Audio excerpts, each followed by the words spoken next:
Dr. Lou on all fronts. I hope everyone is doing well.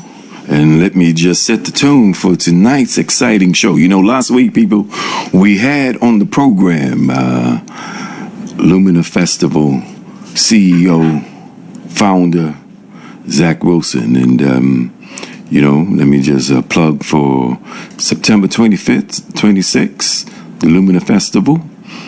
Be there, people, or be square. Don't get left out. Get your tickets. Go online.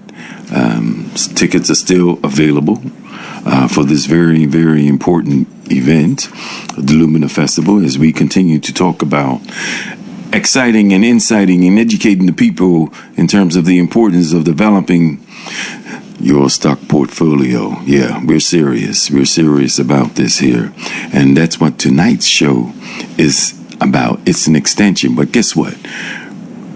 We're addressing this from the youth level. I'm just going to go there because in studio tonight, beautiful young lady. I call her the CEO of Pocket Change Bermuda, Shantel DeShield. Lady DeShield, how are you? I'm great this evening. How are you? Right. Let me just, you know, if we're serious about building generational wealth, you know, we have to stop waiting until our children become adults to teach them, you know, about money. And Zach and I talked about that last week. Right now, the financial education should begin early because the habits they develop today, as you know, as your work is all about, can shape the rest of their lives. And let me just say that, ladies and gentlemen, this beautiful young lady, she ain't playing around. We're going to have some conversation, laying out what she has put together that is engaging our young people. I think it started today, right? On Monday. Yeah. The camp started on Monday. And we're talking about the Summer Money Challenge. That's your workbook that you have, but it's the focus of the camp, the Summer Money Challenge. And, you know, Shantel and I have had lots of conversation, people. You know, we talk about show me the money and OPM, other people's money. But we're going deeper. This ain't about what's in the piggy bank of your pocket change. No. This is about turning your pocket change into some serious investment. And when I tell you this beautiful young lady has put together something for young people between the ages of 11 and 16. I mean, she's getting them young. And guess what, people? While Shantel is getting them at ages 11 to 16 for this camp, I mean, she ain't playing around. She goes younger. And let me just say, Shantel, I did some homework, knowing your curricula. I thought I would have it here for you tonight, but mailbox has not had it delivered yet. But it's a resource for your camp. Okay, thank you. Right? That flashcards about the stock market. Okay. Yeah. Okay. So we're going to get into some deep things pertaining to that. And so when we reflect and we look at saving, investing, budgeting, wealth building, you know, those fundamentals that, like I said, most adults never learned early enough. Many of our adults haven't learned early enough about that, have heard about it. Many of our adults, probably, I'm going to give the benefit of the doubt, will have or we're exposed to having life insurance policy, whole life, term life, all of that. But when it comes to our children, it's another story. And so let's just begin with you and share with us this concept of why you came up with this concept, the need for it, of Pocket Change Bermuda. Okay. Good evening, listening audience. I want to thank Mr. Simmons for this opportunity. So first of all, I want to start by saying my name is Shantel DeShield. I'm an educator of almost 20 years within the public education system, teaching at the Berkeley Institute. I also have a son who's almost 21 this year. So I'm also a parent. And in 2020, I started to read a book called Rich Dad Poor Dad. Yeah. And from that, I realized, whoa, if I would have known this information when I was a kid, I would have been in a whole nother place financially. Mm-hmm. And then I was like, okay, everybody needs to know about this. How do I get it to everybody? My son needs to know this, his friends. And from there, I said, I'm going to start a business where I financially educate young people because they are our future. So I was like, also, let's leverage the term investment. So when I think of my son, I love him wholeheartedly, but I invest in my son. And as a result of that, I need a return on my investment. And with that, I mean, I want him to be the greatest version of himself, right? Mm-hmm. And so with that comes a holistic version of a child. So I think about their mindset, their physical ambitions, mental, emotional, social, and also financial. As I said, I am an educator. And for a long time now, I've been teaching PE and health. So I have the opportunity to talk about the 5 components of health. And we also talk about an additional 6 more components. And one of those is financial health, right? So when I thought of all of those things, I was like, okay, yes, I need to create a financial education business, but I also need to think about the whole child from a holistic perspective, because that's how we leverage what we've been investing and we have a greater return on our investment. So Pocket Change BDA was started. I had Money Academy with a group of about 16 young people. Today, about 10 of those young people are still communicating with me, involved in the workshops and camps that I have. And they've actually started to invest on their end. And I just want to clarify that I'm an educator by trade. So I can, for the most part, teach a lot of things to the demographic in which I'm qualified to teach. So I don't give financial advice. I provide financial education. So I just want to clarify. That's a very important. I'm glad you made that distinction. Mm-hmm. And I'm a big. I say he's a mentor of mine. Mm-hmm. Anyone who's teaching me something anywhere through the mediums that we have available to us is a mentor. Mm-hmm. And I was even sharing with Zach last week, Dr. Boyce Watkins. Mm-hmm. You know of Dr. Boyce. Yeah. So I daily receive Dr. Boyce Watkins' work, mm-hmm. videos, yes.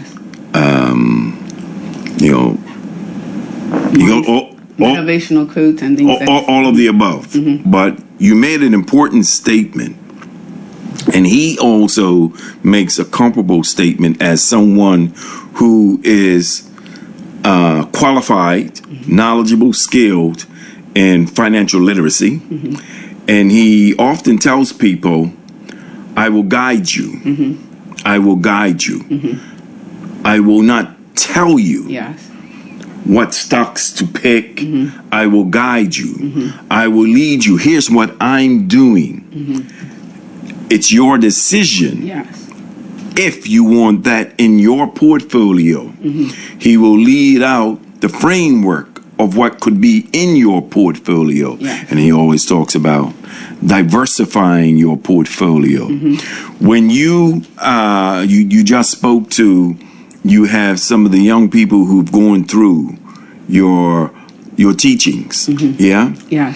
And now are shaping their own portfolio. Mm-hmm. Is that part of your conversation with them about diversifying their portfolio? And what does that mean when you tell them to diversify their portfolio?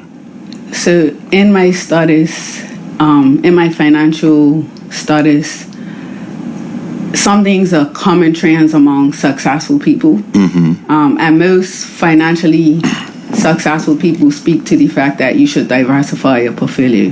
Now, we could bring that back to on a more fundamental level. Don't put all your eggs in one basket. There right? you go. There you go. So the same principle applies to your assets, your money.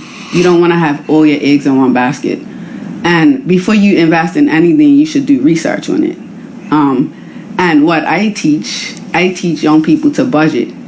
And that's one of the fundamental basics in order to invest. There you go. So if at 12 years old, you're packing groceries, but you learn how to budget, you learn the 50-30-20 rule, you know that all your eggs shouldn't be in one basket, because 50% of your money should go towards one thing, 30 towards another, and then the other 20% towards your investment, right? So you already know that, and that becomes habit. It becomes habitual. And then you understand what that feels like, and you say, okay, I'm getting good at this. And then you keep doing it. And then at one point you see, okay, I've saved all this money. Now what can I invest in? So at Pocket Change, I don't say, okay, go invest in Nike or go invest in this. I say, here's some opportunities. This is different ways that people invest. You can invest in crypto. You can invest in assets in the stock market. You can invest in businesses and buildings. You can start your own business and invest in yourself. And then from there, I teach the power of investing, compounding, and things like that. So I'm not telling young people to go and use their money to go invest in something. I'm providing them with the education, the direction. Like you said, I'm guiding them. You're guiding them. Yeah.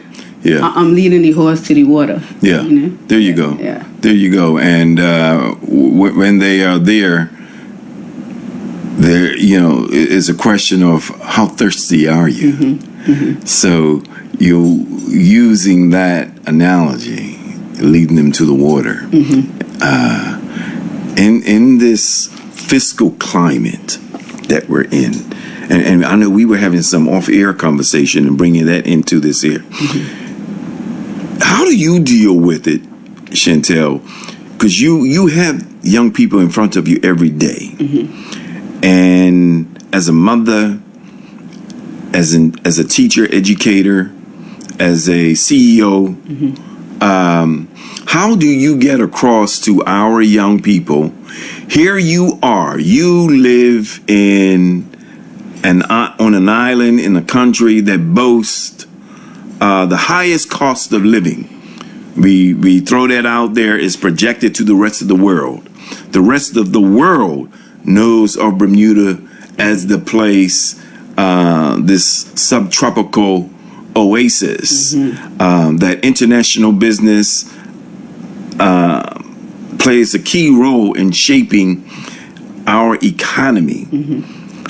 What and how do you get across to them the implications of their high cost of living weighted against the importance of now is the time to begin building your portfolio?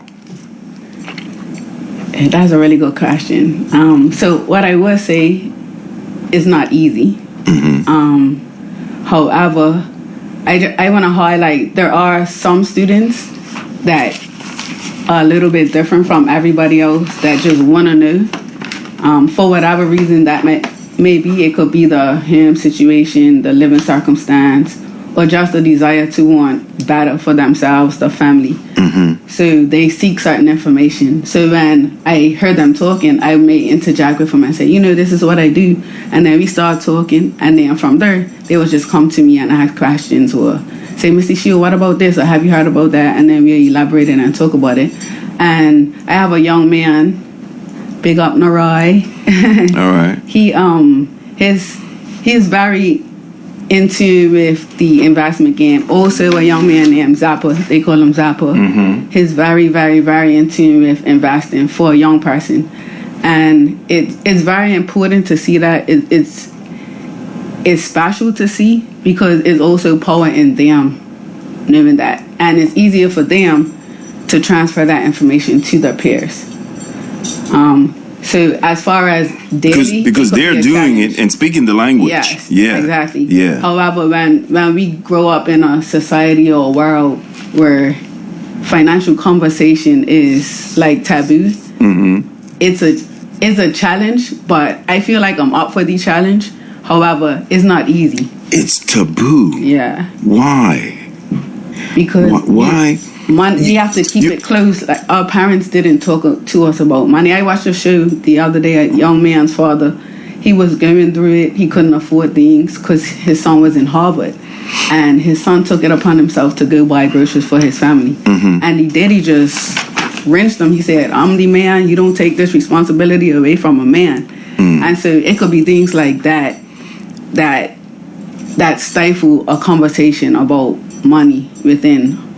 I'm glad you bring it up like that there, because going through your workbook, when you in section 1, because you lay out some of the fundamentals, the vocabulary matchup that you have students dealing with in terms of the language of money, and on this first page, you have it, the students making aligning what's an asset, what's a liability, what's a dividend. What is inflation, net worth, portfolio? These are all very important terms that are very much a part of the Bermudian vocabulary of daily life. And so when we take the conversation or the example that you just gave in terms of here's this young man listening to his father, so forth, and father takes a different mindset, almost a defensive or oppositional mindset, that you're taking something away from me, as opposed to, hey, let's learn this together. Yeah. Let me show you what I do. Yeah. Let me show you. And your work, when I go through your exercise book that the students are, I'm taking, your camp is how long this year? So I just want to clarify. So sure. On Monday, this week Monday, a camp that I am having did start. However, that's the primary school camp. Okay. That's it's called Summer Camp 2026. Got you. They are learning about financial literacy. However, that's not regarding that book. That book is for the Profit Playground. Right. That will be held next week and the week after for the middle school. You're doing this all summer then? Yeah. Well, for the month of July. Oh, it's all just for the month of July? Yeah. Okay. Yeah. All right. So with the primary school students, what's that, 1 week? No, primary schools is for 4 weeks. For 4 weeks too? Yes, at West Pembroke. And then the middle school camp, Profit Playground, that's going to be held at the Earl Barkley for 2 weeks. Okay. Yeah. So you're running. So I do have staff. Big up to my staff. I have a really amazing staff. They are all educators. We have over. Why aren't one of them here with you to give you some support? I don't know. I should have asked them. I don't know. Yeah. They may have come. Ladies and gentlemen. Next time. Chantel was a little nervous. She said, you bring some people along with you. Very nervous. She ain't nervous. She's flowing, people. We got her. She's fine. She's fine. But, Chantel, when I listen to this here, again, here, this is Bermuda. This is our home. And conveying this to our young people where they get the message. Some do, some don't. But the ones that don't, you use the ones that do to get to them. And I think that a selling point. So I think this may come with my level of teaching experience, right? So I realize sometimes we have to work backwards, right? So in order to captivate a young person, I might have to say, I invested in this the other day and this was my return on my investment. Or I invested in this 12 months ago and this is my return. And then that captivates them. That makes them want to talk about it now, right? But I think if I start with, hey guys, you want to learn about budgeting today? They're like, what, Miss DeShield, budgeting? I don't really want to know about that. But if I captivate them, if I lure them in with the investment piece and then work backwards to say, like, yes, this is investing. However, in order to be successful at investing, you need to learn how to budget and manage your money successfully first. Because if you're just investing and you can't do that, it's just like you're gambling at the casino, Right. And from yes, when you invest, you will lose. But for the most part, I think that you can be way more successful if you have the right information. Yeah, and which is also part of a deeper conversation in terms of people understanding what's a conservative portfolio versus, you know, a very aggressive portfolio, which is measured by, you know, how much are you prepared to lose? Yeah. Right? You know, hey, investing is about taking risk. Yes. And life is about taking risk. Yes. And so the management of money or using your money, the budgetary aspect of it that you teach isn't a very important foundation, because it's in that budget where they begin to understand the conservative and the more aggressive aspect of managing their money. Yeah. And then also, I believe that, okay, so for instance, I remember having some conversation at my job with adults, right? And I was trying to tell them, like, you know, you guys should learn how to invest, blah, blah, blah, blah. No, I can't do that. I'm scared to. I was like, you know that you don't have to start to invest with hundreds of thousands of dollars. $100. You could invest $100, $5, yeah, you know? Easily. And then you see what happens with that. And then, but there is like it's a level of fear. Yeah. So then I say, okay, well, if this is how the adult in the room, in the house is talking, how can we stop this? How can we start it with the children if the adults, and it gets back to what I started out with earlier in terms of, you know, if we're to do this right, and yes, people, it is a right way to do this. The right way is to start with your children. Yeah? I mean, you start off, you got a 21-year-old son, right? He goes 21, yeah. He goes 21. And when we're talking about generational wealth, and we had conversations earlier, we've had 30 years, for example, of education reform, 25, 30 years of education reform. And I threw out there, these are the young adults, young parents. I will say some of those 25 to 30-year-olds now, a few of them are parents. Yeah? And they may be those parents that you just described. Of course, we have the 40, 50, 60-year-olds that have that mindset that you just discussed. But the 25, 30-year-old parent now has a great opportunity with what Pocket Change Bermuda talks about. Yeah? So how do we begin? Where do we start to, you're doing the primary school, 4 week, middle school, 2 weeks. 2 weeks.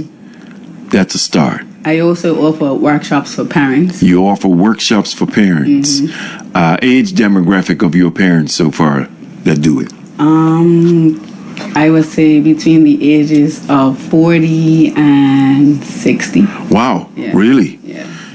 That's good. Because that's a combination of Generation X parents and late bloomers who are very fixated, some of them. Yes. Right? Yes. Boomers you would find somewhat fixated. Maybe they have access to capital that they've already saved, they've already invested, they've already acquired through retirement or something, a lot of money, and are speculating, what do I do with it? So you're doing that with parents at that age demographic.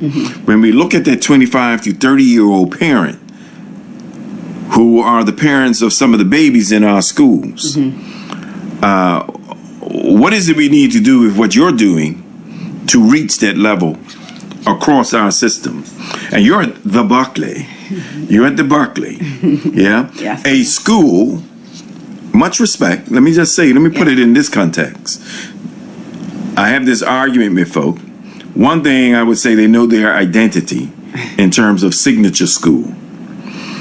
The Berkeley sees itself as a signature school that is to produce students for international business. Yeah? Not all. Not all.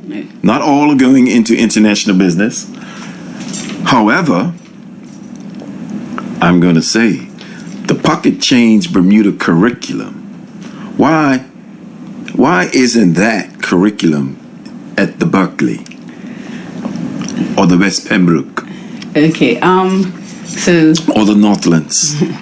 So I actually have been in meetings with representatives from the Ministry and Department of Education. So we're actually looking to see how we can implement it into the school system. But in the meantime, I'm looking to pilot with some schools to start an after-school club to start to pilot the program to show and demonstrate that it's something that's worthy of implementation within the education system. Is this a conversation? Where are we with that right now? As far as the implementation? Yeah, in terms of the proposition that you've put forward, you're looking to pilot. I hate, and I really hate the word pilot. Because the pilots never take off. And what I mean by that, they don't take off. We do. Education has a history of pilots that don't take off. All right, and I don't mean just the department. It's characteristic of education. Okay. With programs, we across. I don't care if it's Bermuda, anywhere. We pilot this, we pilot that. And when I say they don't take off, they don't go to 35,000 feet. They may go 1,000 feet and then land, and then it's shelved. So as we previously were talking about in our conversation before we went on there, I mentioned a national campaign, and then you mentioned, no, not a national campaign. It needs to be a national purpose, right? Hold that thought right there. We also have had a shuffle within education. So with that being said, we had a shuffle. That's a dance. We had another dance in education. Yeah, we had a reassignment. Oh, okay. Okay. So I'm gonna put it out there to the new Minister of Education. The old minister who's new again. Yes. Okay, let's do that right. Yeah. Yes. Yeah. I'm gonna put it out. Deja vu. To see what we can do to have more of a efficient implementation of Pocket Change BDA's curriculum into the public education system, because truthfully, financial education it's a non-negotiable in the future success of people, humanity for that matter. And it's right. So if we want to compete, it's other people are doing it. Yeah, let me be clear. Everywhere around the world, Shantel wants to know that it's being done in her country, in her school system. Yes. Consistently. Yes. There's some financial literacy in our schools. Absolutely. But the depth of what you have here and what you've put together with what I see some others doing too. I mean, there are a number of in business it's competitive. Entrepreneurs is competitive. There are a number of other like-minded camps that are out there. I think Toria Reyna has something. Money. I don't remember the name, but Toria, call in if you. I think she is here. Yes. So, and this is the opportunity to get a plug in because that's the other thing about this here. We need not be selfish, people. No. It's enough of the knowledge and skill sets to go around, okay? And not everyone is going to attend the Pocket Change Bermuda camp. Yeah. However, there's a interrelatability of what others are doing with what you're doing. But going forward with the purpose, the campaign, as we were discussing, you're in, as someone who is a lifelong educator, a lifelong learner. And having been in the Department of Education, the Ministry of Education, when you look at your role as a teacher in Bermuda, and I ask this of all teachers and educators when they come on all fronts, and I say it all the time, if I was a student in school, I would be bored stiff. I'm sorry. I would be bored stiff. And not just because of who's standing in front of me talking. I mean, not every teacher is boring. But I would be bored stiff by the way things are delivered. And people will say, well, you have the opportunity to change it in your role and so forth. We can say that, as you know, as much as we want. We can put things there before people, but if they don't have the confidence to deliver it, that's another story. You have the confidence to deliver this. So I ask you this here. As you present this to, I think you mentioned the current minister, give me your pitch.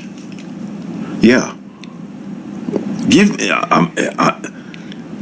Okay. Didn't Uncle Charlie and your mom tell you I would do these type of things? Woo. Okay. Because you're my CEO. I'm not going to leave you out here hanging, right? Because I believe in what you brought to me. And I'm just going to be real, people. I've seen her pitch. And you had, what's my brother name that was with you? EJ. Yeah. Right? EJ should be here. You call in, EJ, because I know you're listening. But, you know, top of the hour.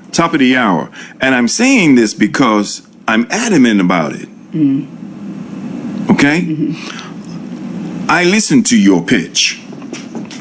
And you know our conversation. This is a pitch, people, that must be in all of our schools, which means there's a level of training that comes with this here.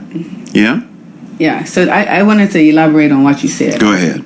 So while Pocket Change BDA has created a curriculum for the students, we also have the opportunities, or we also provide opportunities for teachers to get educated on our curriculum to then teach it.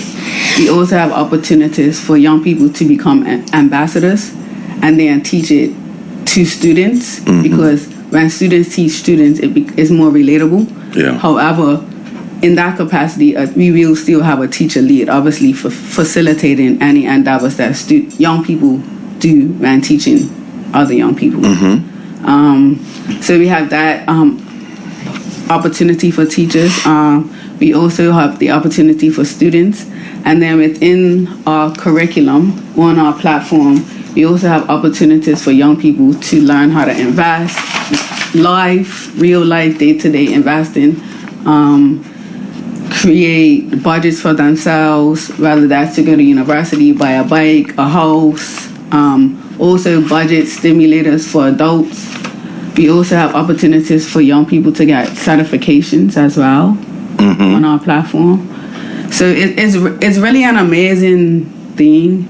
It's something that we can say can change the future trajectory of a lot of people's lives. And that's essentially the goal, because I want to create wealth builders, asset earners. I believe it's our birthright to do that. And it is our birthright. And why it is our birthright, based on what I said earlier, we bemoan the cost of living in Bermuda. We know there are families who have fixed assets when it comes to real estate, for example. And I just want to share something that elaborates on what you just spoke to, because when we're talking about with what you're doing, just imagine, people, imagine your child, your grandchild, and we talk about those 25 to 30-year-olds, that first generation who are young parents of the babies in our schools right now. Imagine through Pocket Change or any of the others, they're learning how real estate creates wealth before they graduate from high school. You imagine a mindset of people that have such a financial aptitude. Imagine how that empowers somebody, how much confidence that gives. Absolutely. Somebody, Imagine your child, our children, understanding how the stock market works while their classmates are only learning how to spend money. Now, you teach about money, and you teach about foundation in terms. Let's start with your budget first, because it's in that budget where you begin to understand how you are spending your money. But prior to that, we work on mindset. So in order to be financially successful, you have to have a positive money mindset. What does that look like? So that means that we're not just buying things emotionally. We delay our gratification. We think about our purchases. We make smart purchases. We are disciplined enough to work our budget and stick to our budget so that we can have a savings to then create something to generate income for us, whether that's an investment or a business or, like I said, to educate yourself. I was listening to a entrepreneur. This guy, African American brother. He was an Uber driver. Okay. He was an Uber driver. That captures what you just said. He was an Uber driver, married Christian brother, and he said, I would Uber drive, and every dollar I would make sure I would reinvest it. And he was asked, well, how did you reinvest it? Because they were getting at, were you making the Uber money and spending the Uber money on things? And he says, every dollar, I broke it down. First of all, you pay yourself 10%. Yeah. And he said the balance went right back into investments until he built his portfolio. The man is a multi-millionaire. And when I think of what you're doing, I thought of this question for Pocket Change, and I'm putting it out there. This is the essential question for tonight's show, people. What if Pocket Change Bermuda could create the next generation of millionaires building robots, satellites, AI systems, defense technology, space manufacturing, and even the infrastructure for life beyond our planet or in the deep blue? What if? Because with what Pocket Change is doing, all these things are actually being done by, pursued by people right now. And with what you have outlined, you're talking about taking us to a space and place where we're building financial habits that can change your family's future for generations. Yeah. You're talking about reaching the families. Yeah. So again, Shantel, it's getting at your purpose. What do you need right now for the assistance? And whether it's from myself or listening audience, what assistance, what do you need right now to move this toward a purpose-driven, it's not a purpose-driven life learning experience for all of our children? What do you need? Who do you need? I heard you say about the minister. What else do you need? Okay, so yes, the minister. However, I believe there's strength in numbers. So I believe that, and also as an educator, ironically enough, the education system listens to the parents more than they tend to listen to the teachers. So I think that if parents came behind this and supported it, I think that would be... I'm going to say, we got many parents messing with some broke, right? right? We ain't messing with no broke. Poor is poor. And we have a percentage. But in this high cost of living, there are many who would say, well, I'm dealing with some broke. However, with the proper plan, with the proper fiscal management, working on my child's portfolio, when he or she, who is 5 years old right now, 10 years old, 11 years old, strikes it at age 30, 35, 40. Pocket Change Bermuda has just created the next generation of millionaires. Yes. Yeah? And also to the support what we need. Obviously, in the world that we live in, money talks. So obviously, financial support will be huge for Pocket Change, because that could definitely help us to retrain people to make our reach a lot further. Because I'm just one person right now. I do have a camp going on where I have 2 people that are actually training up to be able to do what I'm doing. So I think that a lot of support will be great in that regard. Even getting support from the banks to back this. If I could become a financial literacy officer for education, I would love that. I would truly love that. And I think that's a start. One, I would say you are. You are a financial literacy educator. And I get what you mean from a curricular perspective.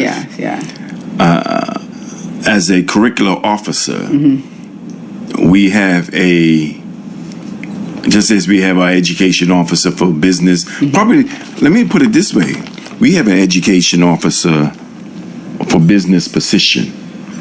Now we're going somewhere, you see? Maybe through the progressive minds at the Department of Education and across. And when I say the Department of Education, I'm not just talking about 30 Victoria Street. I'm talking about all in our schools, because they represent the umbrella of the Department of Education. So maybe we can have that as a part of our transformation. So may we reconfigure the role of the education officer for business studies, and on the proposition of the CEO of Pocket Change Bermuda, we rename this, restructure this to be the education officer for financial literacy, and built into it is the Pocket Change curriculum, and as the case with any curricula, is dynamic, which means this isn't something that's stagnant. It's always changing, which means there are going to be new additions, new input. I don't know. It may come from something. Oh, Tarai might talk. Hey, did you take that? Let's add. You see, it's something for all of us. It's collaboration, which is something which is very important for you, you said, because you talk about the importance of, you said collaboration, but cooperative economics. I truly believe that group economics is the way to go. Collaboration is essential for our overall success, and it worked. We've seen it work before. You know what I'm saying? We're seeing it work. We're seeing the power in togetherness. Well, one of the things we know, it works all around us in Bermuda. I just keep it real. We, in terms of the black families, need to be doing so. I'm gonna share something with the listening audience, Shantel. I'm just gonna play it, and we'll have some conversation about it afterwards. This is Steve Chen that captures some of the things that you talked about, and it's 2 clips actually. Matter of fact, I want to start with it was with who? He's also someone who I listen to a lot and learn a lot, John Hope Bryan. But listen to what John Hope Bryan has to say. With what's happening between 1925 and 30. The whole world's going to change. Very much like, so what happened in 50 years is going to happen in 5. And I don't know if you remember it. No, you remember it, sorry. History books will show you that in 1850 to 1910, it was all about the horse. And 1 out of 10 jobs were farriers, people who did horseshoes. By 1910, a horse was glue. But just real talk. And you had 100 automobile manufacturers created in between 1900 and 1910. Most of them failed, very much like AI is going on right now. A few of them survived, like Henry Ford Motor Company, paid his workers enough to buy the automobile they were making, ethics. And by the way, Motown got their idea from the Ford auto plant manufacturing facility, manufacturing line. We are at this inflection point again now, where literally, if you have a high school education and no hustle, you're done. You don't believe me. You go to CVS, go to Walgreens, go to your grocery store. 5 years ago, it was a tester panel, and you had 8 checkout counters. Now go to that same grocery store today. It's 1 person checking you out, and 8 self-checkouts. That's automation. That's AI. Go to the airport. You went to your favorite fast food restaurant. It used to be 12 people behind the counter. Somebody would add, "What you want?" "My food." And not your attitude. "Well, I got a break coming up." Yeah, you on your break right now. You're retired on the job. Now you got 2-3 people in the back doing quality control, and everybody's check is pushing up. This is happening really subtle. It's right in front of you. Like, you put a frog in burning water, they jump out. Put a frog in some water and just slowly heat it up. So everything has changed. But versus seeing this as a threat, we should see it as an opportunity. That's really what I'm getting around to. And so I'm co-chair of the AI Ethics Council with Sam Altman. I've gotten a bunch of HBCUs on the board with that. Bernice King and Andrew Young, who's 93, is on the board. I love this dude. I mean, that is the Nelson Mandela of our time. And we have this AI LP3 council we put together with all the school districts in Atlanta, from kindergarten all the way up to college, to reimagine the future of jobs with artificial intelligence, reimagine the future of economies. Literally everything around you is going to change. It's going to be AI and speakers, AI and furniture, AI and manufacturing of suits, AI and jewelry, AI and creative. Literally, just pick what you're passionate about and become an expert in that with AI attached to it, and you've got a future that creates jobs and opportunities versus destroys it. So somebody said, "Well, John, this is the end of everything." No, calculators weren't the end of math. What calculator did was free you up from spending all that time. So now you had more time to then have highest and best use for your brain. So the internet didn't make you dumb. Well, some of us. Some people use smartphones for dumb stuff. But you have this is a computer. This is a computer in your pocket. I mean, nobody should be complaining about anything. You have ChatGPT. You have the smartest assistant on the planet in your pocket.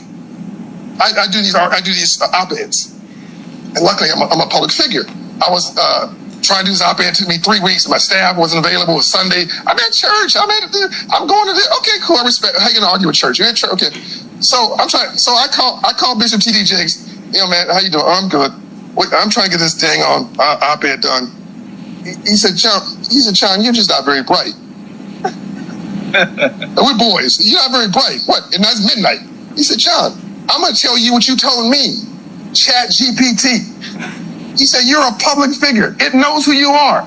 Just simply say, this is John Hope Bryan. I need to do an op-ed or 800 words on this topic in my voice. And here are the framework. And I hit that 3 seconds. And I read it. It was tripping. I was like, this is me. I said, this is plagiarism. No, it's me talking about me. It freaked me out. It freaked me out. I'm telling you, like, and if I was a bad employer, I'd have fired like 20 people on Monday. Yeah. But so right now, chat is about reducing costs. I'm sorry, AI is about reducing costs. They've not yet figured out how to make money. But here's the good news: 99% of black people don't know a thing about AI. But to quote my brother Van Jones, 99% of white people don't know a thing about AI. Like, this is equal opportunity discrimination. This is rock, paper, scissors for everybody, like all at the same time, right? So people are like, oh, I've got a safe job. I'm an accountant. No, you're done, right? There you go. So when you listen to that, Shantel, with what you're doing, right? Let me just ask you this here as we approach the top of the hour, and we'll open this up for you, the listening audience, to engage us in some of your insight of how we begin to now move this to a deeper purpose. When I listen to John Hope Bryant, and I listen to him often, right,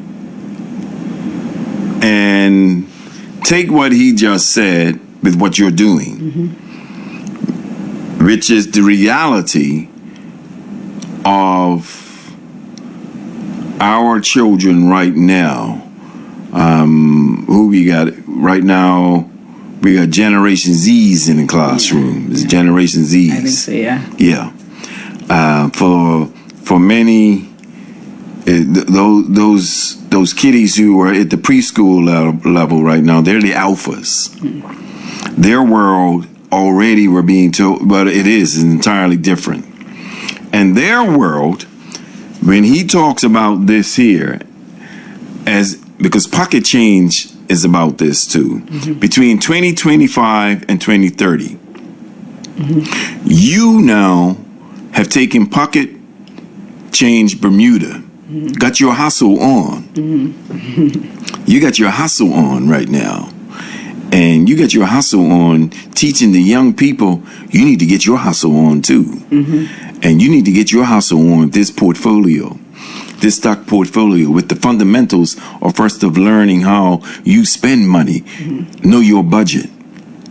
But this is a generation also, Shantel, how do you integrate into it their understanding of using the tool that some of them have in their hands every day, all of us do, smartphones, cell phones, all of the above. But understanding this AI in moving your purpose. So from a financial education perspective, so from a financial education perspective, AI is a way to leverage your money. It's a great time, like the gentleman said, anybody could make it in this time because there's so many moving parts and there's so many different ways that you can invest. Anybody could be doing it, and anybody could become financially successful from this, right? With the right education and information behind it, right? So for instance, let's say a company, let's say is an AI robot that everybody's getting, right? Right. So what's the opportunity in that? And I just want to highlight Neville Grant. One time, he was the presenter at Ignite, and I took part in Ignite's entrepreneur program. Big up to Ignite. Yeah. But Neville Grant said, he was like, read between the headlines. So I'm not really a person that reads the newspaper per se, because of the propaganda. However, at that moment, a light bulb went off, and I was like, okay, now I'm reading the newspaper, right? So when you think of AI, you have to be deeper than that. Look deeper. Look at how are they building this, okay, and what businesses are required to build this, right? So you might have an AI machine, but you need resources. You need gas, oil, mineral, gold, silver, things like that, or other forms of infrastructure, right? So then there's other ways you can invest, and in investing in these companies, you don't need thousands of dollars. Like I'm doing it right now, right? I have invested in some AI companies right now, and I've seen the benefit from it. And it's not companies that you would just hear about. Like I said, you have to do your research. Yeah. And I also... It's the unspoken ones, but catch them new. Yes, and I also follow people on Instagram just as much as it could be used for so many bad things. Is a great asset for things like that, right? So I listen to people that talk about money a lot. Wall Street Trapper, he's a young man that looks like a lot of the young men that I teach, and I believe that he has the power to influence them greater than someone else who doesn't look like them. Right. And he wasn't educated at Harvard or Yale. He actually went to jail and then taught himself the stock market, right? That's right. And his portfolio shows how successful. Multimillionaire, by the way. Multimillionaire, right? Multimillionaire. So I listened to him. Tells you what you could do with your time when you're lucked out. Yeah, exactly. Huh? Exactly. And imagine. Let me just say this here. You see, I know we have a new Minister of Defense. Ladies and gentlemen, that's discussion next week. We'll be getting into on all fronts, looking at the multiplicity of shifting changes in our political landscape, and what does it mean for our socioeconomic development, our education development, right? These are the things that Shantel is very attuned to and getting people involved in. And so when we think of these things, Shantel, you're absolutely correct of knowing how to use the tool. And as you were breaking it down, it's interesting because we hear the importance of teaching our students, and not just our students. I mean, I started this show on all fronts because I was listening to things on radio, and I just observed that our people, in terms of critical thinking, there's a gap. There's a gap. There's a gap in our critical thinking, and the way I observed it in terms of how you ask a question, and even as educators, we talk to our children about asking questions. Many of our teachers, I ask people, okay, what type of question they just ask you? And most people will tell you, oh, that's open-ended. And okay, what type of open-ended question did they just ask you? Right? And most people can't answer that question. Right? They can't break it down and say, oh, that's a question of logic. That's a question of clarity. That's a question of breadth. Those type of things, which is very important. That gets at what you just talked about. I believe that you talked about why you didn't read the newspaper. Now you read the newspaper, right. As Neville Grant said, read between the lines. Well, reading between the lines. Read between the headlines. Read between the headlines. Yeah. But even in the passage, read between the lines. Exactly. Read between the lines, because if you know how to do that, what you just said, without knowing what you just said, and me listening to it, you talked about doing a proper text analysis, people. When you read, can you break down what you just read in the papers analytically, interpretively, normatively? And what do we mean? Well, we know in terms of when you're reading the newspaper, headline, Pocket Change builds millionaires. Right? How? There's an analysis. How? There's an argument behind it. Oh, yeah, Pocket Change, Bermuda. She established this at this time. This history. Interpretive. Who is she? Oh, that's Shantel DeShield. Teacher. But hey, let's dig a little deeper. You know who her people are? Huh? That's in her family. They legacy builders. That's Barbara Brown's people. Yeah? That's legacy building. The normative side gets at what? Your value system. Yes.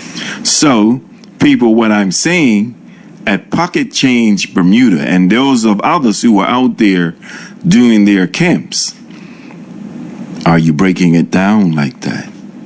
Because when I look at your workbook, My lens does that type of deconstruction of it. Says, I can analyze and break it down. It's broken down into several sections, right? About 4 or 5 different sections. It breaks it up between understanding money first, moving to what you can do with your money if you invest it this way, this way, this way, this way. Yep. With it, you show what are your values? What are your values as an individual? What are the values of your household? Those type of things.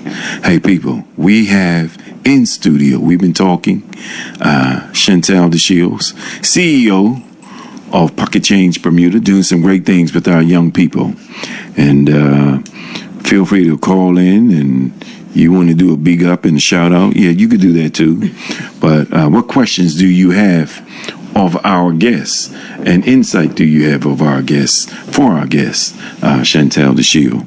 The number is, 297-1027, 888-257-9086. And you call Magic 102.7. You're listening to On All Fronts. Hey, let me just play this. If we have any, while we await some courageous guests out there, listeners out there to join in. But listen to this here. This is Steve Chen. Okay. And something that you said that speaks to what he talked about too, which says to me, I can tell that, she's researching, she's reading. This is not surface talk we're having, people. This is a woman who knows what she wants and what she's doing. Listen up. We know have your 20-year-old kids watch this if they don't want to end. Have your 20-year-old kids watch this if they don't want to end up living paycheck to paycheck. My name's Steve. I'm a former public school teacher, and these are the money lessons I wished I taught my students. 1, you need to get rid of your broke mindset. Get rid of your wrong and limiting belief that you already need to be rich to become rich. Because the real truth is, almost 80% of millionaires are self-made and were not born into a rich family. 2, it might not be your fault, but it is your responsibility to get financially literate, even though your parents or teachers never taught you. Read Atomic Habits, A Simple Path to Wealth, and The Millionaire Next Door, and I promise you, it'll change your life. 3, who you become is really dependent on who you surround yourself with. Immediately get rid of all the people who don't root for you or push you to become the best version of yourself. 4, whether you like it or not, you will become old one day. And it's either you're old and rich or old and poor, and I will tell you right now, the world is not kind to poor people. Make it a habit to track your spending and discipline yourself to put away 10 to 20% of your paycheck every month. 5, stop wasting your time being glued to your phone. There's more to life than just your screen. Because this is the best time for you to develop skills like these. Explore and learn them from places like these, and get a head start with investing from places like these. Because if you develop good money habits from an early age, you can easily retire with more than $3 million with average returns, and avoid being like half of Americans where they have less than $5,000 in their savings. If you and your kids want to start investing, these are my favorite books and websites, or tag your kids and I'll send you an invite to my next beginner's investing workshop. I hope this helps. There you go. And you can look up Steve Chen, or you can also call Pocket Change Bermuda, people, and speak to CEO Shantel DeShield. Caller, you've been very patient. We appreciate you. Go ahead. Yes, because patience pay off. Good evening to 2 informative people. Thank you. Good evening. You're welcome. I'm calling to ask a question. A person who is 80 years old, aren't they too old to talk about investment? They're retired. Right. Of course, senior, naturally. But have been thinking about investment. Right. Now, 80 years old, it's like, well, wait a minute. You don't have much time left, lady. Yeah. So, because investment, I believe, can go for a year. You could take it for a year or 2 years or even longer, 5 years. Yeah. And so, is it wise? I don't think it's wise. It sounds good. It's a good thought. But, like I said, time's running out. So should a person at that age think about investment? I have something to say about that, but I want our guests to respond to it as the youngest member in the room in this discussion right now. Well, thank you for the question. I think that's a really good question. Thank you. I from my experience, the knowledge that I have, I don't think that you're ever too ill to invest. I believe, or from my knowledge, my understanding is that it just depends on what type of investment you're looking to get into.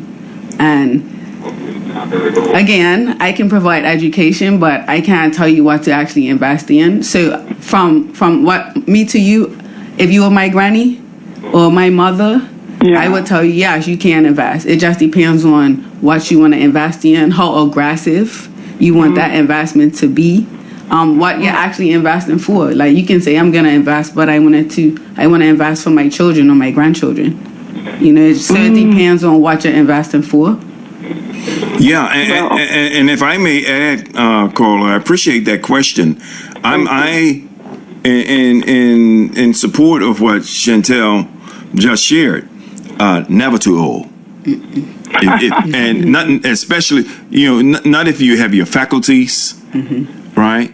Yeah. You're still learning. And I would say, if you are an 80-year-old who, like you said, you have long retired, you have your retirement assets.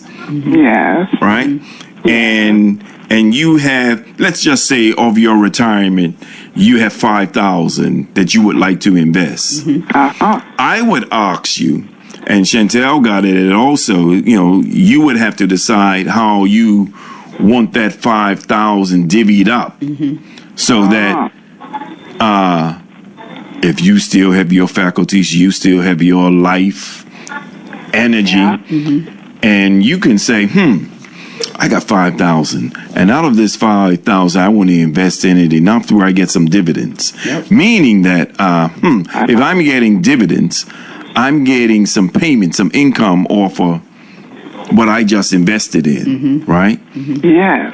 And so that is something that supports you with the life that you still have. Yes. I would also say to you, and ask you, what's your purpose? Who's to say you as an 80-year-old still doesn't have a purpose in life? Of course you do. Yes.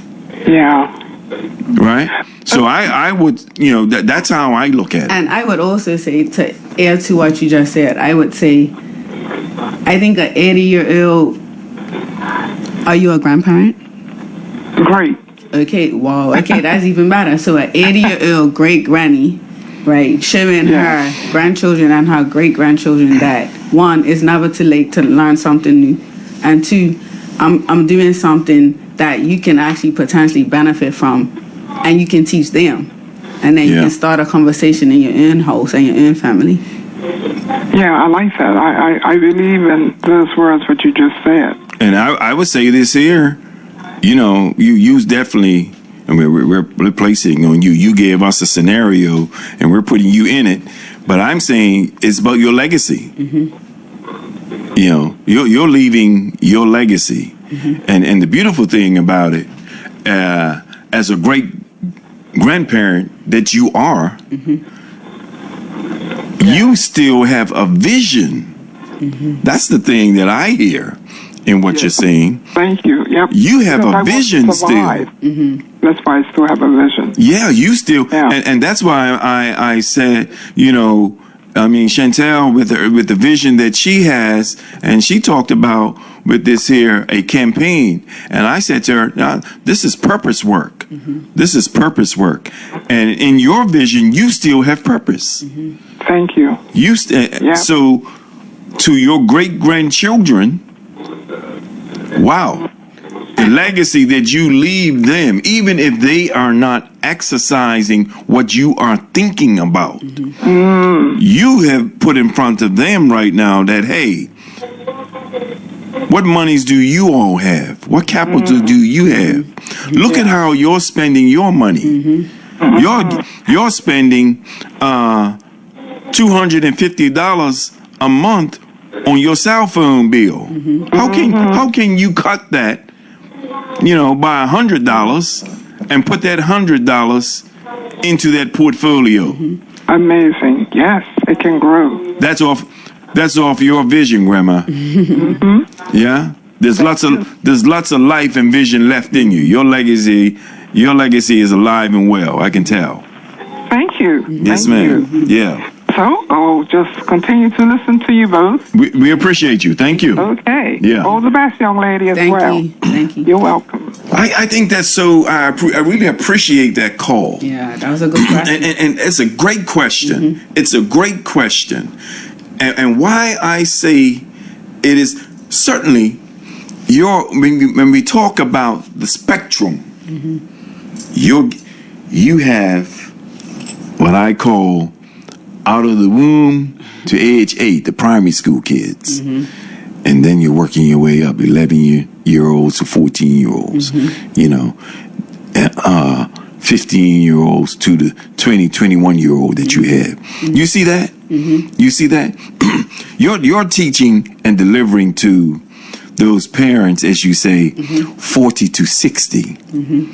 But those children that you're teaching have parents who are 25 to 30-something. You understand and see what we're saying? Here is this caller, 80 plus. Legacy, that's legacy thinking and building. Yeah. I'm alive and well. She's listening to this and saying, hey, do you think it's, and part of her didn't, but after talking, there's like a light. There's, yeah. A light, yeah. And why I say it's important with the aging population that we have in Bermuda, and if you saw the recent newspapers, the abuse that many of our elders are subjected to, and many of them are subjected to the theft that's in their households, in their families. Taking away what this elder just spoke to is part of their legacy, their hard-earned savings, retirement monies. And part of financial education, part of what my work is and my business is about is also financial planning, staff planning. From a perspective or from a standpoint of the Black community, we lack the ability, or we haven't been really good at preparing for death, right? So instead of having the, in quotation marks, the difficult conversations, we don't have them, and then our families that survive incur our debt. So having conversations, creating a will, getting your bank or understanding, hey, what? Don't do that will, do that trust instead. All of that. And with all of that comes conversation, and then that conversation gets passed on, and it becomes normal. It doesn't become like something that we're scared to talk about. Look, Shantel, you're provoking something in me, hopefully in others out there, certainly in the proposition going forward in the so-called transformation of education, right? That we revise, redesign the business studies that we, as you proposed, education officer for financial literacy, and adopt and adapt like-minded curricula that you have designed, but with the aim and purpose to capture what our caller just spoke to, but also started with the foundation of our children. Wow, you just shared something. And I shared this with Zach last week. Zach and I, we were talking last week in terms of the Lumina Festival and some of the financial literacy. I think you were an active participant in it, and you presented. And I said, we were talking about clubs, some of our clubs, sports clubs. And I said, I'm from an era where in my club, some cricket club, we had, as a player, play ball, and we had access to insurance from our club. Right, yeah. But also, there was a family indemnity plan. And you just spoke to it as part of the financial literacy. How many of our families, even right now, with your financial literacy framework and plan here, there's that opportunity to develop your family indemnity plan for, like you said, we think of it, and not just for the purposes of death, but for the purposes of the legacy building for those coming, whether it's scholarship or for business purposes. Because if I incur my parents' debt before I even have a start, that makes it way more challenging for me to be financially successful. Yeah. And then with inflation moving at an expeditious rate, it cuts financial success down drastically. Think of it. I mean, your parents have much life left in them, right? And given what we're talking about, many of us do not want to have to go through, your parents died, you got to go through probate because certain things haven't been done and so forth.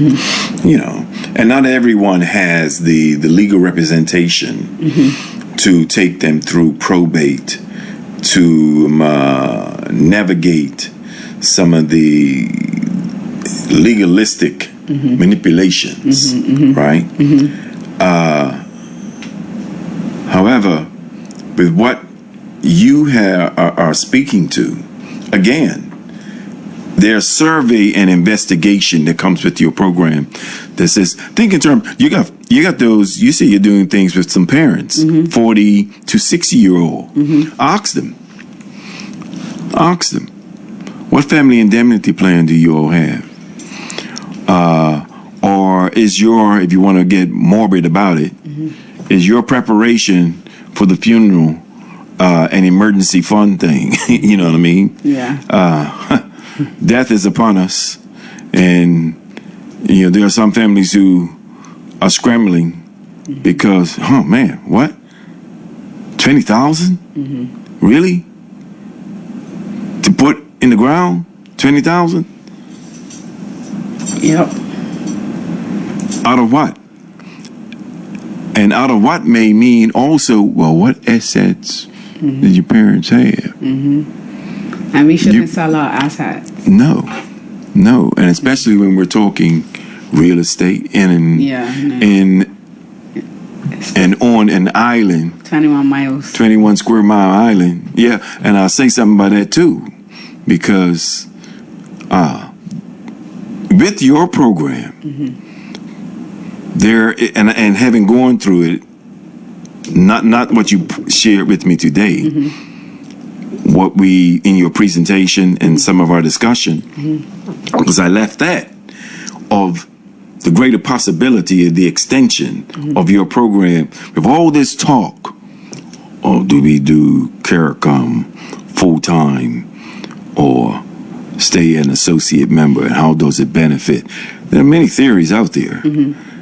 But this is in your Pocket Change Bermuda, and the investment is the greater vision that now, people, Bermuda extends beyond the shores. Because,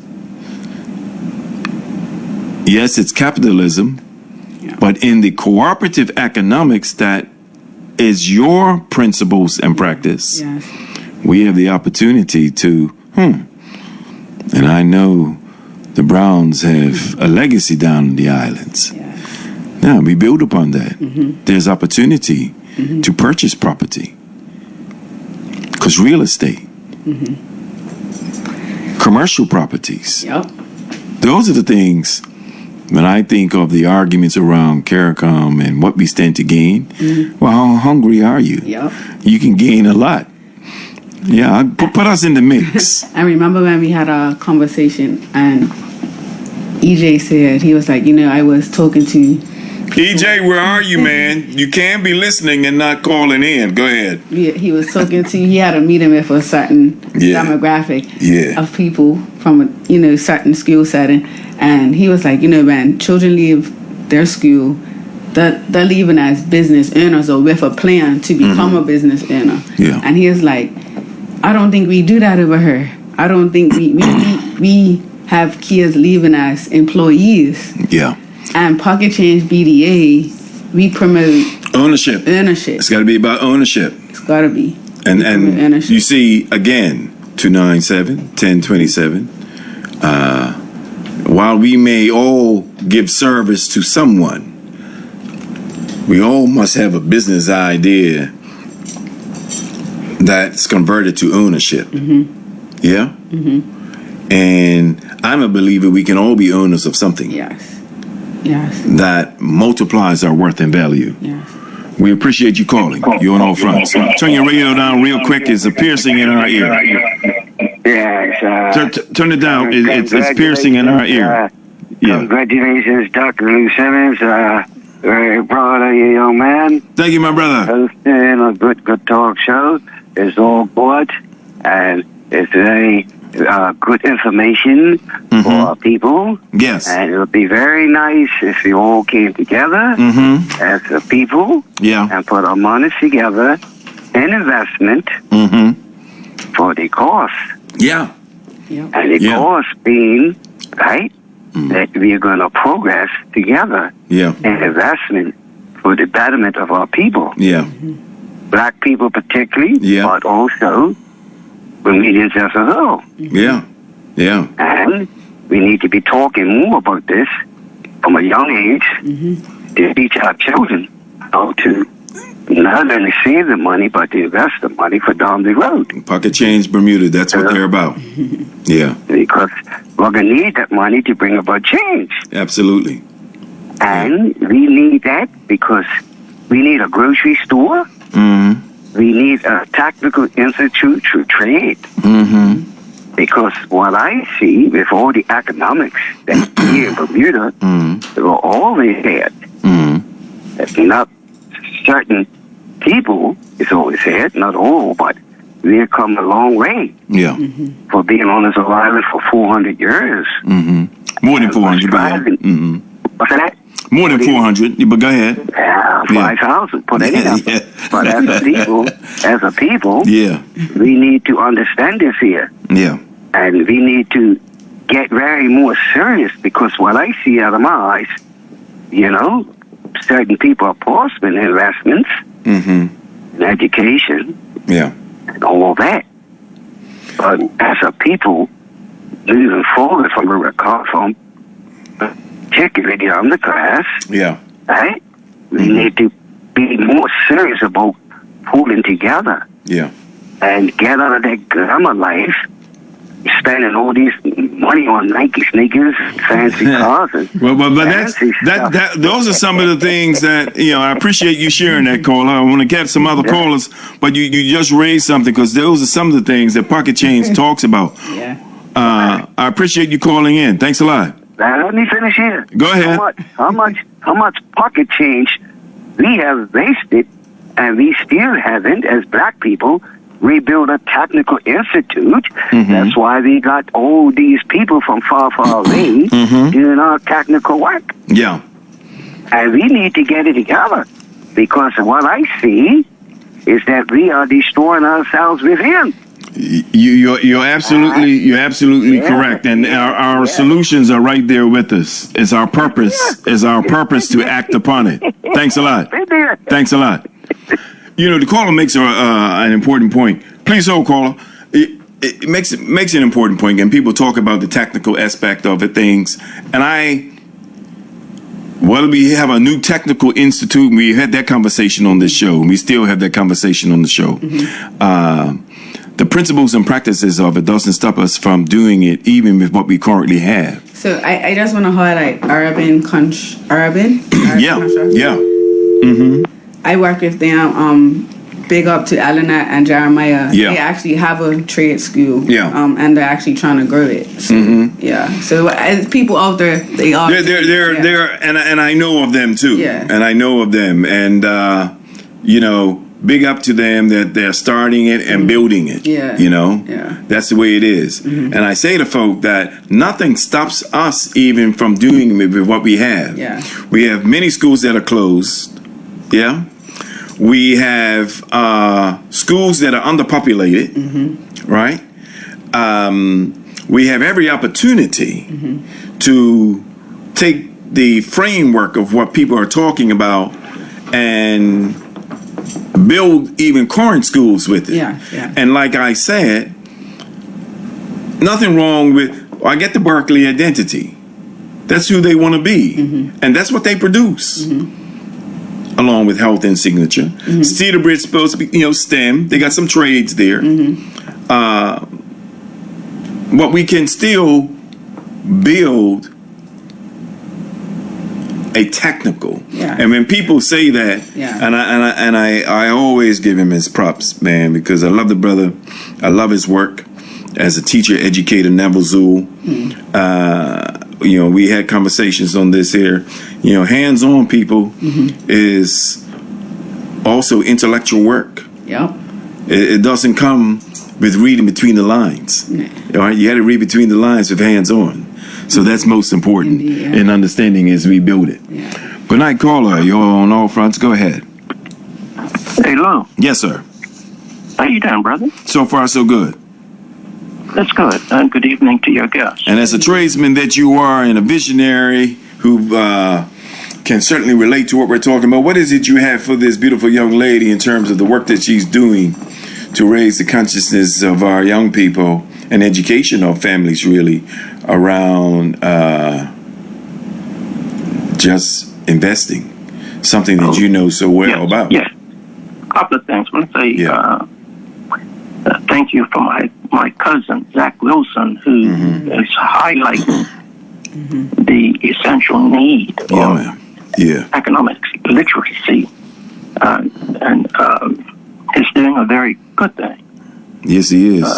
I want to thank him for that. As you said earlier, the least taught subject in all of education is economics. Yep. And that, you know, this highlights the difference in thinking between a Berkeley man and a science man. Well, you know, I know there's always been your lifelong argument, but go ahead. I'll let you play with it. No, I'm saying there are more people who have graduated from Berkeley who work for people who graduated from science than the other way around. Hello? Who own businesses, And thinking. Berkeley taught you to work for others.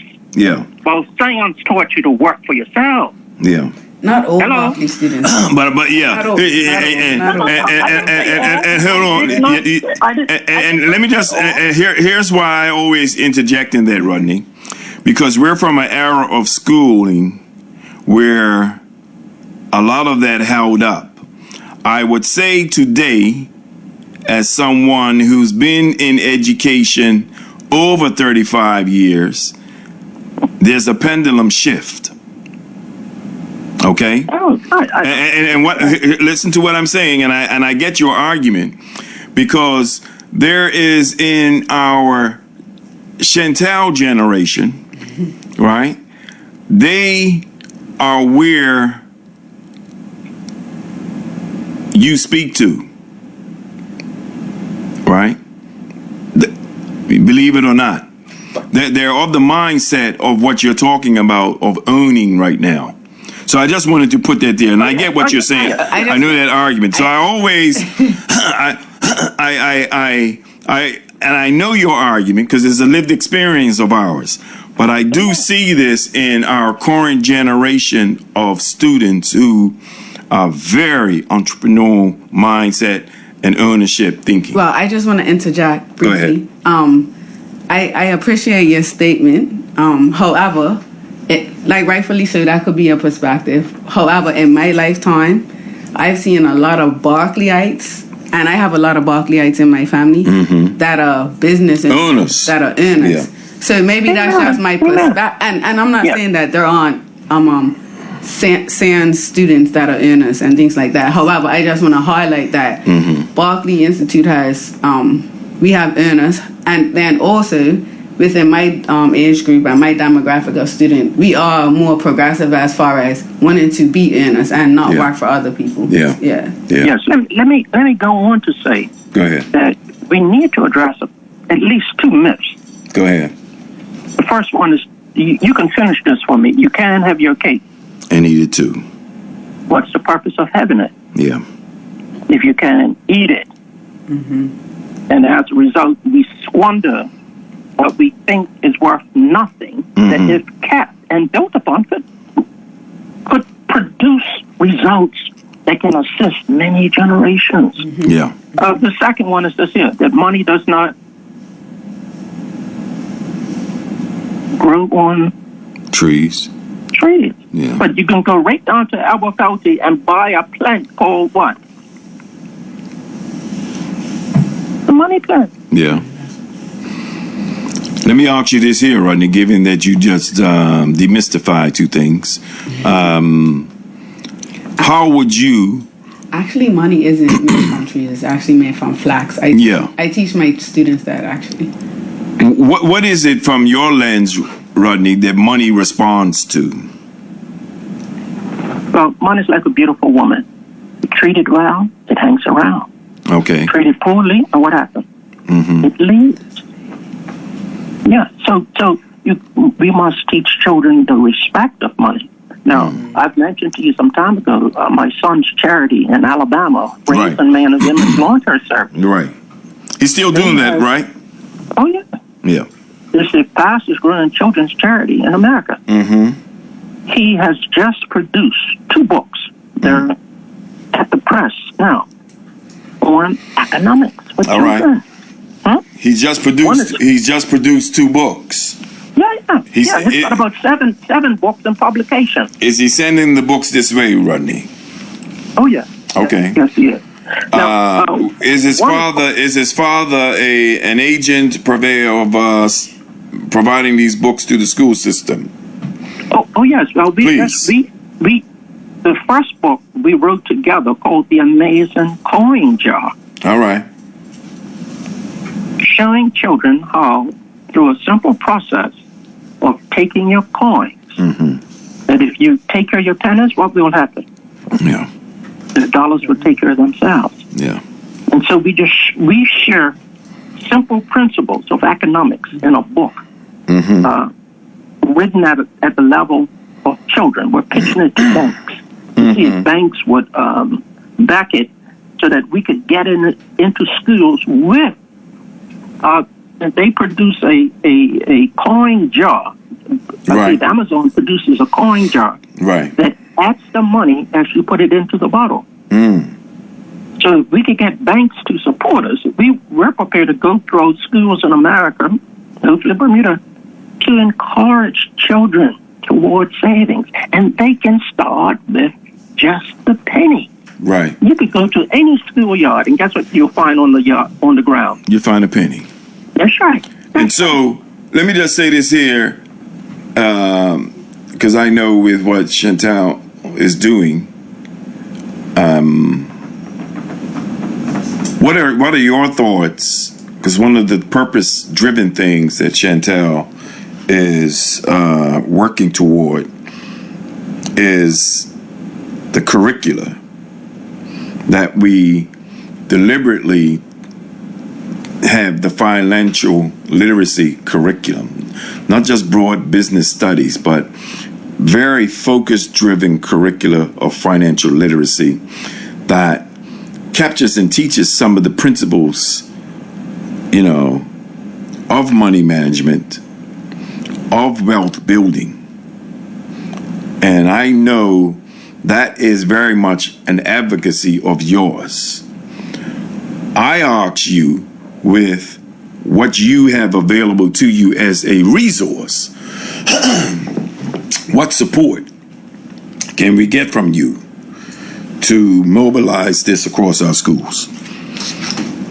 Oh, I mean, you want your son's books in the schools. I'm asking you, what support you prepared to give Pocket Change Bermuda and other young like-minded people that we have this curriculum inclusive of your son's resources delivered in our school system? Amen. Amen. I'm prepared to relate their story with my son. Quite possibly, they could join hand in hand. I appreciate that. And get resources, get these resources into school. Now, you would note a program promoted by Mr. Dale Butler. Yeah. That some years ago, Mr. Dale Butler went up and down this country trying to encourage upon Bermudian families the necessity of home ownership. Yeah. But catch it, with a unique twist. With no money down. I remember that.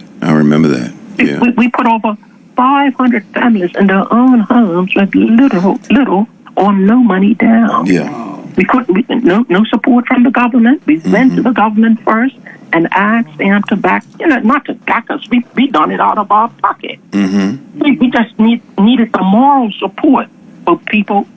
We couldn't get any support. But we started at BIU, went Somerset Cricket Club, then St. George. I remember I remember the meetings. Yeah. Oh yes.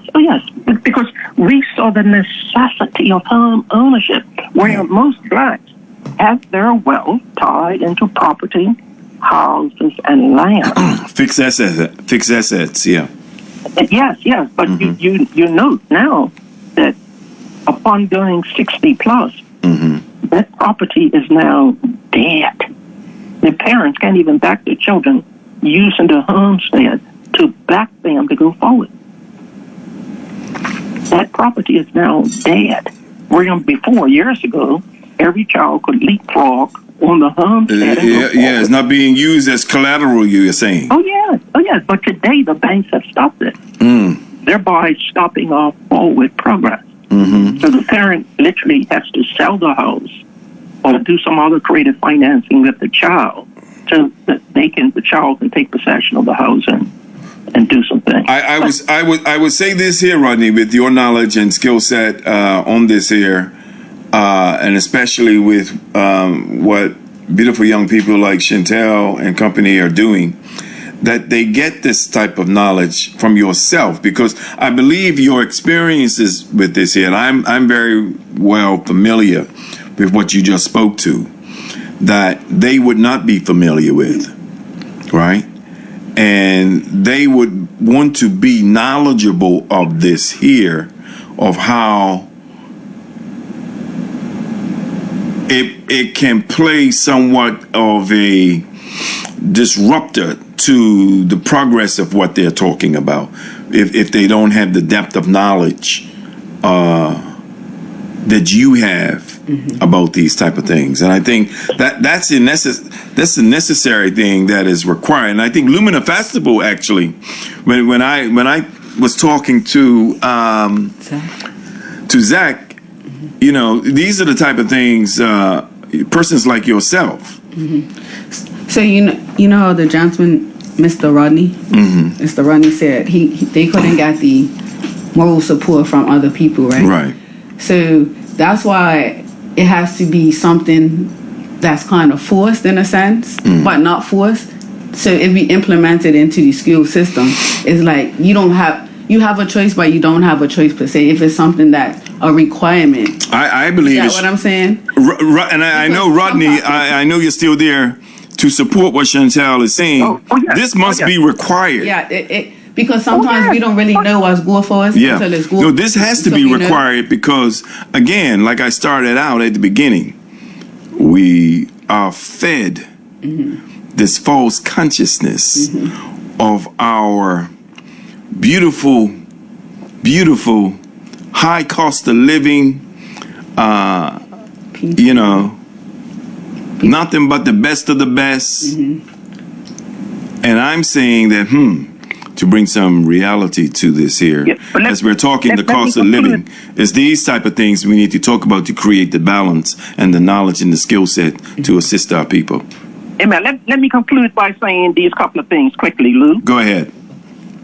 economics amongst black people was always taught within our churches. Yes. Churches and gift clubs and so forth. The, different clubs. Cooperative economics was right there. Mm-hmm. Go ahead. That's right. That's right.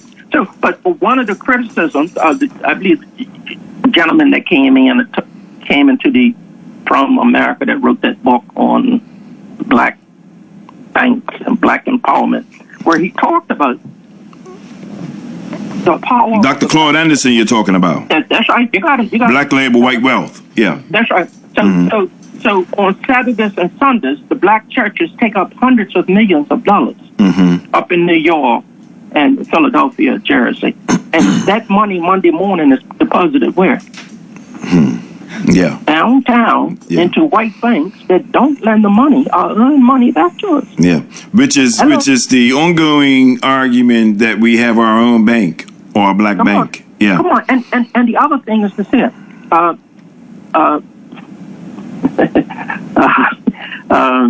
One of the illustrations used when Dale Butler was giving the housing presentation, he would stand on stage with a paper bag, and he'd take money, cash money, and start putting it in this paper bag. Just throwing the money in the paper bag.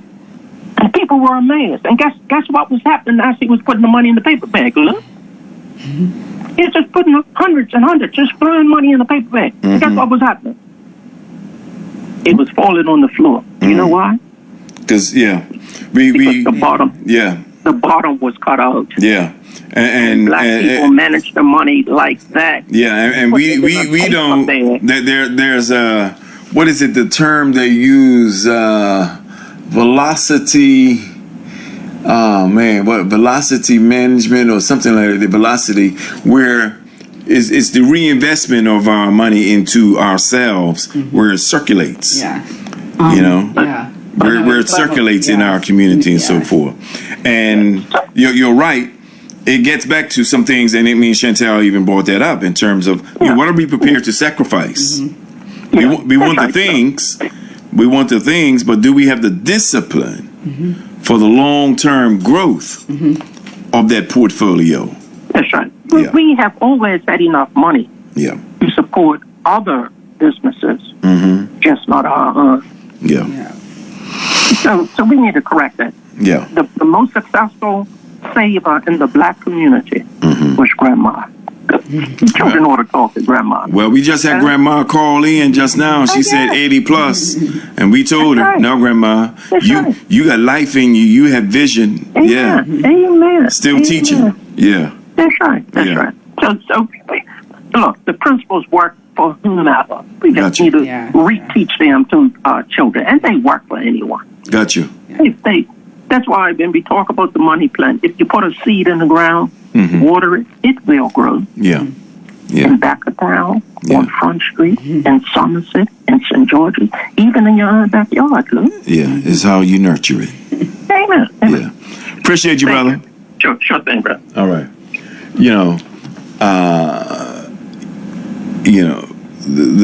The fruits of knowledge put to action. It's very important. And, I deliberately asked Rodney to respond to, money responds to, and I came across something. They talk about money responds to 4 things. And I want to share it. Please hold, caller. And just listen to this here, because you're teaching it. And I thought you would appreciate this. And it's something I could always send to you. But listen to this here. Systems, service, value, and solutions. Systems is something you create once. Well, let me start that Money again. responds to 4 things: systems, service, value, and solutions. Systems is something you create once and get paid repeatedly. Service is something you provide to meet the needs of other people. Value is something you give to make people's lives better. And solutions is something you offer that solves the problems of other people. And if your goal is to make more money, you want to learn a language that money actually responds to. And if you want me to break them down one by one, follow for more. So those are the principles that you're teaching. Yeah. You're teaching those principles. Yeah. Go ahead, Carl. Appreciate your patience. You're on all fronts. Sir. Good evening, Dr. Lou. Good evening. Yes, I'm a little late, so I don't exactly know who your guest is tonight. Our guest is Shantel DeShield. You're a little late, so I hope you're on time with what you've heard. Go ahead. What you got? You got a question for him? Well, I will not hold you up too long. Go ahead. My first thing, I got the part about doing investments and stuff for the youth. Yeah. Now, I'm going to say this real quickly if I can. Go ahead. iPhones. Go ahead. Yeah. A new iPhone today costs $1,800. Yeah. I made a friendly wager with my goddaughter. I said I would take the $1,800 and I invested. Okay. Because you don't need a phone for $1,800 to say hello. I have to get that part off yet. Yeah. So what I done, Dr. Lou, I brought 2 ounces of gold Come on, man. with $1,800. Got you. I gave her the certificate and I said to her, look at the commodities, and if your gold price drops, you sell it. But if your gold price goes up, I want the profit. She says, go pop. But I don't know enough about gold. I said, just look at it. Look at the numbers. So when the war started between Russia and Croatia. Croatia or Ukraine?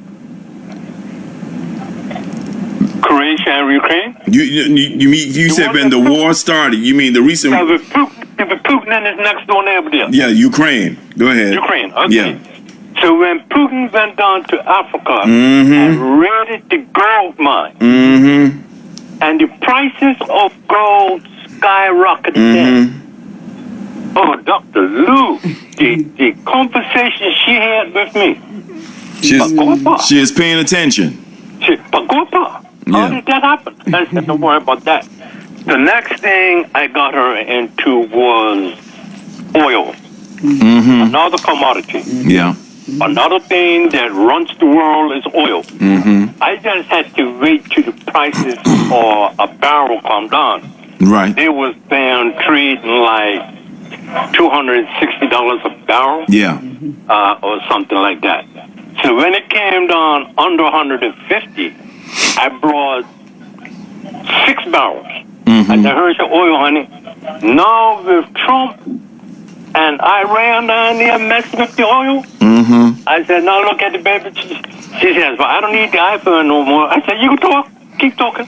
There you go. You're giving her lessons. It's just paying attention. She's paying attention. But I'm telling her what is another option. Because for $1,800, I said, no. You have not only half of your college paid for, and you're not even out of high school yet. You see what I'm saying? Got you. So by the time you get into high school, time you reach college, you could probably end up your down payment for your house. There you go. You just have to learn. And this is supporting what you're saying. And you said you came on, and just you came on the latter part. And we did say at the beginning, hey, start this early so that by the time your children finish high school, they will be where your goddaughter is. How old is your goddaughter right now? 14. Okay, Yeah. so to add to what you're doing with her, she'll be an excellent candidate to enroll in our program to leverage the information that you provided for her. She'll be a really great candidate for our workshop that we're having next week. Yeah. Pocket Change, Bermuda. So where's the camp? So that camp will be held at the Earl Barkley. You can register for our camps on our website, www.pocketchangebda.com, and hit the drop down that says camps. You can also go on our Instagram page and register, or you can email us at pocketchangebda@gmail.com. Yeah. So that was BDA.com, not BDA. No, pocketchangebda.com. Okay. Yeah. Cool. Yeah. So that's because I didn't have that. You know, back 60 babies didn't have that. All I know, I had to get out and work what you do have, and you did have, is the vision enough to impress upon her, some basic money management. What you want? You want to be popular with the $1,800 phone, or you want a portfolio that will serve your worth and value when you're 24? Right, but I you also taught her was, if your friends are walking around with an $1,800 phone, I mean, who are they talking to for $1,800? Well, it gets back to what we were saying earlier, and we did a little segment here in terms of the AI and using the computer that we have in our hand to our advantage. Well, my AI venture is next. Yeah. So I'm looking at a few things. I want to see exactly how is the airline and the FAA is going to regulate AI, because everybody troubles. I'm going to say this here, and I want you to take this when you leave, and this for everyone else. You know what they say is the new oil. What are you finding in your research? Right. What is the new oil? I've never heard that term. You know what? Know what's going to be the new oil? About water. There you go. Yeah. Water is going to be water's required to the new oil right now. To service all AI infrastructure. Yeah. So when a 16 ounce bottle of water goes to $10, yeah, get ready for that. But not even that. And I want to say this here. Yeah. There's a reason why. I don't know if you're, Watlington Waterwork, remember. And that's on the stock market. Yes. Yeah. Okay. When they were trenching with the intent that the pipes will go now to your household. You see, that's something that's coming your way, people. And the rest of the world is preparing itself for it. And didn't Google... Appreciate you, caller. Didn't Google just buy some land in St. David's to create for their AI infrastructure? Yeah, that's to do. Going to be running channels through. Well, with the cables that and again, you see, people need to understand these are the things that we have to pay attention to. This when you talk about Bermuda. When you're talking about this little oasis in the North Atlantic, right? Yes, people, we must pay attention to these things. This is no xenophobic nonsense or so forth. But I read something today. I think it's the lady. She's the new person at Society of the Arts, I think it is. And she said, everybody wants to come to Bermuda. Everyone wants to come to Bermuda. Yeah. Let me just say this, people. I'm just pleased and happy that we're of Bermuda, from Bermuda, with Bermuda. And as we wrap up, Pocket Change Bermuda, as are some of the others, in terms of the youth representation, have as the purpose. There are a number of things we said here tonight that there's some advocacy coming from Pocket Change Bermuda, that this be a curricula for all throughout the schools, that we redesign the business studies curriculum to focus more on financial literacy with the intent, deliberate intent, action, project-based stuff that says every one of our children will have their stock portfolio so that by the time they finish high school and move on to college, it has matured into something that says, and I read the question in the beginning, what if Pocket Change Bermuda could create the next generation of millionaires? It's not impossible, people. No. It's not impossible. But before we go, can I say something? Absolutely. You are the CEO. You can say what you want to say. So Pocket Change BDA, Building Dreams and Assets, is something that is still in baby form. Yeah. However, the vision and the purpose of Pocket Change has mammoth reach and mammoth opportunity. I also want to thank my family, my parents, my son, my niece, my brother, and all of my family for supporting me. All of the people that believe in Pocket Change and what we're doing, I also want to thank you. Shout out to Zach Wilson for believing in Pocket Change. We took part in their first ever Lumina Fest in Bermuda. And I also want to thank my board and my students. My students are a big part of my ambition, my drive, and doing what I do. Well, you say you were a PE teacher. Mm-hmm. Well, I would say you are a purpose-driven person of excellence. Yes. And let us transfer this with the evidence of the excellence. That also happens to be a Barclayite greenhouse captain. There Have you a great go. evening, everyone. There you go. What you guys, what's your motto? Rusticate for them. There you Keep go. the end in view. There you go. Yeah. There you go. Keep the end in view, people. And I thank everyone. I thank Shantel. Thank you. For coming on. And I tell people now she's at ease. She's not heavy breathing anymore. She's no better. She's much better now. She's all right. She's at ease. And you know, what better way to acknowledge you by your son was just awarded. Yes. And again, exemplary of your excellence. And much shout out to him and congratulations. Listen up. My name's Adil. I currently attend Thomas College.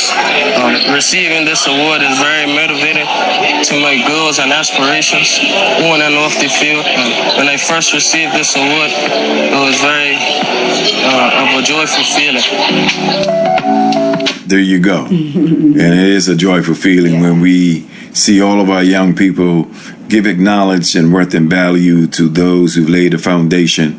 But most importantly, you know, Shantel, you have every reason to be proud because you are exemplifying for your son. Not just the model mother that you are and teacher that you are, but the visionary that you are that, hey, is his future. Yes, thank you very much. All right? Yeah. Hey, people, on all fronts. And let me just say, next week, open mic, people, open mic. There are a lot of changes going on in Bermuda politically. And, you know, I've been listening to all the others talk about it, but we're going to have an open mic and deconstruct some things. All the things, you know, as we address our own integrity, honesty, and transparency about the difference between those who lead as managers and just leadership. Big difference. Big difference. So we're going to get deep on that and so that everyone's clear about what's before them. Yeah? Tune in next week. We don't fight on any one front. We fight on all fronts. Bermuda Live on YouTube. Subscribe now.